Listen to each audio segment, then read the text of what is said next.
In college, I met the woman who I thought was my one. We dated for about 2 years and had a big-ass wedding after a 10-month engagement. Her family was pretty well-to-do in a small southern town. We were both continuing our educations, and I was also working to support us. I was pursuing a master's in engineering while she was finishing her doctorate in anthropology. Over the summer, an opportunity came up for her to make some extra money going as an aide on a religious studies trip to Jamaica. I didn't hesitate when she asked me about it. I mean, she was going to get to visit Jamaica and get paid for it. I saw no downside other than missing her being at home for 6 weeks.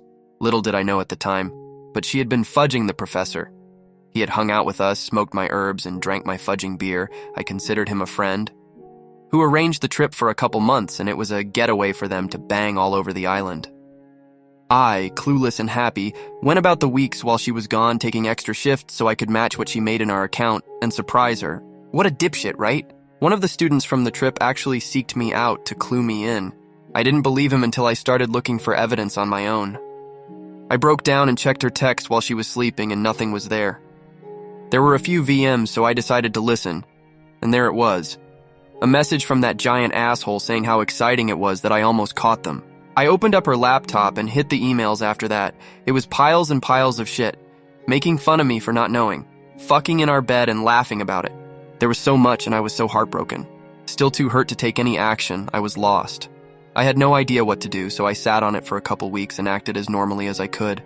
I noticed everything now. I felt so stupid for not seeing it before. So many signs. One stuck out in particular. I noticed that our stash of homemade herbal lube, if you've never tried it, I highly recommend giving it a go, was going down even though we weren't having cuddles. It was obvious they were also using the fruits of my labor to get off more effectively. This really peed me off. Like unreasonably so, Hulk fudging mad. It finally all hit me.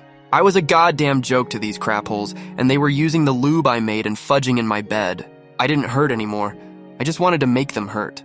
So, while she was studying at the library, I made a new batch of lube. I put enough herbs in it for it to smell like normal, but I also added some poison ivy from our backyard to the mixture, and after refilling the spray bottle we used for application, I waited. A few days go by and I'm working extra so I can be out of the house more, and bam, bait taken. That night after she goes to sleep, my plan goes into action. I sneak her phone away and delete my contact while replacing his phone number and his contact as mine. I go to bed but can't sleep because it feels like I'm 5 and tomorrow is Christmas. Dawn arrives and she's in the shower. I get a text. I'm super itchy, are you okay? Now, Lord, now is my time. Look, I thought it had cleared up, but I guess I had a flare-up. I'm sorry, but I've got herpes, and I guess you do now too. I heard this bitch squeak in the shower. I'm covering my mouth, damn near losing it. I went on to tell her that it was time to end things now. A new semester was about to start, and I kind of have a little crush on another teaching assistant. I wanted her bad. This is a woman that never got told no growing up, and never had to deal with rejection, let alone from a balding dude in his 50s with herpes. When she got out of the shower, it was obvious she had been crying, but I could see the anger in her eyes. I could see how uncomfortable she was squirming at the table drinking coffee and mulling the situation over. Another little nudge is what she needed. The reply she got to her pages and pages of anger and sadness was, "Thanks for the good times, but can you keep this a secret between us? I don't want to ruin my chances with anyone else." She's flush with anger now, just seething. She gathered her keys and headed out the door without even saying goodbye. I knew where she was going. I booted up her laptop and set it to reformat, deleting her dissertation and any notes pertaining to it before following her to campus.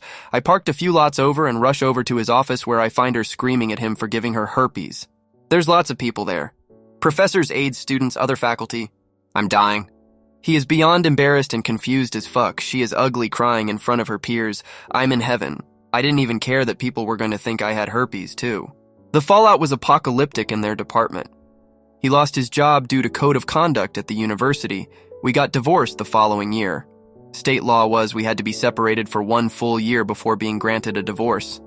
I got to keep most of the assets, primarily savings, and not a ton, but I worked for it.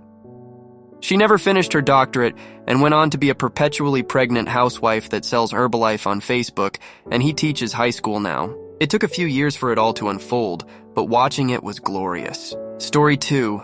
My ex and boyfriend hurt my daughter, tarnished my friend's reputation, and I seek revenge. I am going to begin with the main players. Me, my ex-wife Pepper, revenge target number 1, her boyfriend Steve, revenge target number 2, the boyfriend's ex-wife Maria, co-partner in the revenge, my daughter Sarah, and my friend Jason, accomplice in the revenge. With that said, let's get some backstory out of the way. So Pepper and I had a very up and down marriage. It was one of those that I was madly in love with her, but looking back, I think she was in it more for the money and convenience.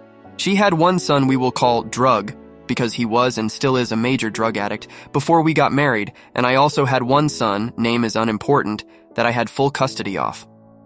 While married, we had Sarah. I toughed the marriage out for as long as I could, but eventually, we just couldn't keep it together.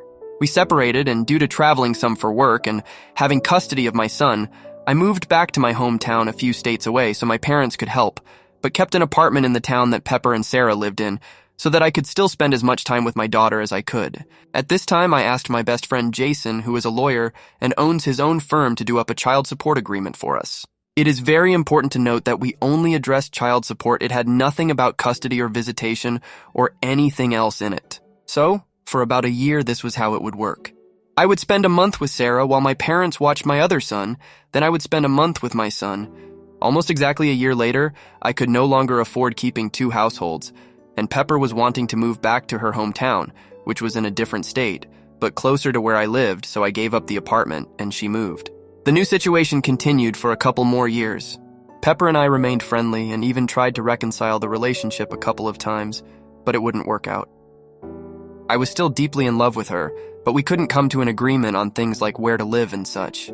I forced myself to try and move on and started dating. She had been dating basically from the day after I moved out. Even though I still loved her, our relationship moved more into good friends than husband and wife. So she finally meets Steve. I never was told much about Steve other than he was a certified ethical hacker, and that is what he did for employment. Important later. While they were dating, she would send me texts about their dates. She even texted me the day they first had sex together. This hurt deeply. And looking back, I think this is what she wanted, but I tried to play the part of good friend and confidant. Steve and Pepper had been dating for 6 months, when out of the blue she tells me they broke up, and she realized that she is madly in love with me. Since it's at the beginning of summer, she packs some suitcases and heads to my state. They were going to spend the summer with me and see if they like it or not. We had an amazing summer. All the kids are getting along. Drug even loved it here, so she makes it official we are back together and they are moving in. We went and registered my daughter for school. We even were able to get her on a Pee Wee cheerleading team for the summer. She made several friends and was loving being here. There was only one problem. Pepper still had an apartment that had all her furniture and stuff in it. I offered to go up with my truck and help load everything, but she insisted that her and Drug can get it done. So off they go to pack up and then head to their new home. As you can guess, things didn't go as planned. She was home for about 3 days when she informs me that under no circumstance will she move, and that her and Steve are in love and are moving in with each other. To say I was destroyed was an understatement. I couldn't understand why she had done it. The worst part was she left it to me to tell Sarah the bad news. When I told her, the devastated look on her face started turning my feelings of hurt into feelings of anger. Then Sarah broke down and started begging to stay with me and started spilling the beans. She told me things about how her mom would leave with Steve for days and leave Drug in charge. She had to learn how to cook for herself at 8, because Drug would spend the money on well drugs and spend the whole time high. If Drug wasn't left in charge, Pepper would use her multiple convicted felon niece to watch her. She also told me about the first time that she had met Steve. He came to their house, basically said hello, and him and her mom disappeared into the bedroom and started having loud cuddles. Sarah was outside the door bawling, and they just ignored and continued. This is how my 8-year learned of cuddles, and she is still in counseling trying to recover 7 years later. At this point, my anger has turned to rage. I immediately notified Pepper that there was no way Sarah was coming back, and I would fight her to the death to keep her out of that situation. Pepper responded by getting an emergency hearing in her state to force Sarah back. I had to scramble, but I managed to get a lawyer and easily won the hearing, which Pepper showed up late for and told the judge it was due to a disability. The judge agreed that since there was no custody agreement, and with the troubling accusations that I had gathered, it was best for now for Sarah to stay with me. I had won the first battle, but it was short-lived.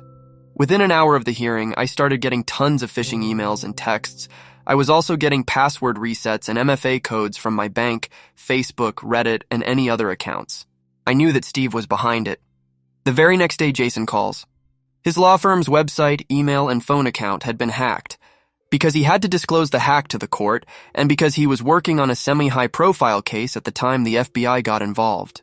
To say I was enraged was an understatement. These two people had destroyed me, harmed my daughter, and tarnished the reputation of my lifelong friend.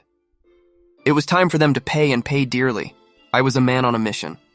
I spent hours digging up as much dirt as I could on Stephen and Pepper. I had a lot of luck with Pepper. I found social media posts of her out late drinking that correlated to tardiness and missed days at school for Sarah. I found tons of pics of her and two strange kids doing fun activities. I found neighbors that were willing to testify that Sarah had to come beg for food because she was left with either drug or the felon. I knew I could bury her. Steve, on the other, had all his accounts locked down. I couldn't find any dirt and it was driving me crazy. Then it hit me. Try LinkedIn. It paid off. There wasn't much posted, but through his account, I found Maria, his ex-wife's account. I reached out to her, and she happily accepted. Maria and I became fast friends. She hated Pepper, for good reason, as they had both abandoned her kids like my daughter, and didn't want her around her kids.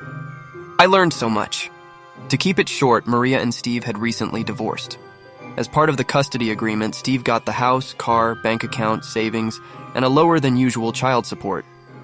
Maria had traded all that money to have control of the kids. She knew he was a scumbag, and all she was concerned about was keeping her kids safe. They had a very detailed custody agreement with rules for Steve to follow. As part of that agreement, if Steve broke any rules, then he had to pay and pay dearly. He had to sell the house and give her half of everything. His child support would also double, and Steve would be financially ruined. Steve also didn't have her blocked on the social media and would regularly send texts bragging about how great his life was without her. Many of those texts had pictures of Pepper in them. We compared notes, we swapped evidence, we came up with a plan, and now it is time for revenge. First, I got with Jason. He let the FBI investigator know that I had also had some hacking attempts, and we believed it was the same person. The investigator called quick.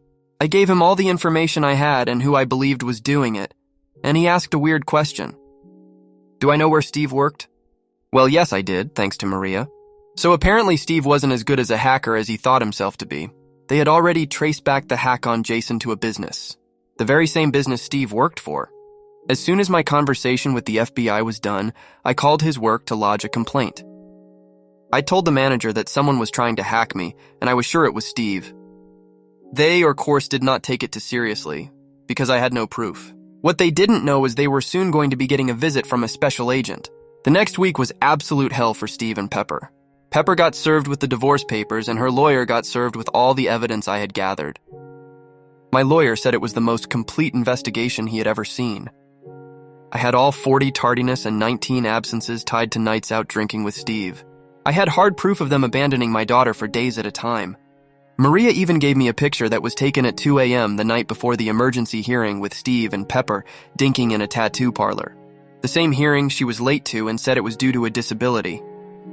Steve got served that he had violated the entire custody agreement. Maria had pictures from me proving he was with Pepper on nights the kids were with him and they were left alone. She also had proof that there was contact with Pepper that violated the custody agreement. The fallout was awesome to watch. Steve was fired between my complaint, another older complaint of him hacking, and the FBI showing up. They had no choice but to fire him. He did avoid any legal issues as the FBI could never tie it directly to him. The word spread of why he was fired, and no one would hire him in an IT job again. He had to sell the house, liquidate all the investments and bank accounts, and give half to Maria. His child support got to stay the same since he no longer had a source of income. Last I heard, he was working at a grocery store. So in total, his income went from $200K paus a year to less than $40K. As for Pepper, the divorce was swift and painful for her. The judge ruled in my favor for all counts. I got sole custody and sole decision-making. She was forced to go to counseling, and her and Drug can only visit Sarah with a third-party supervisor paid for by Pepper. Sarah is doing much better. She still needs counseling, but she thrives in school and has many friends. She very rarely sees her mom, but she is much better off without her.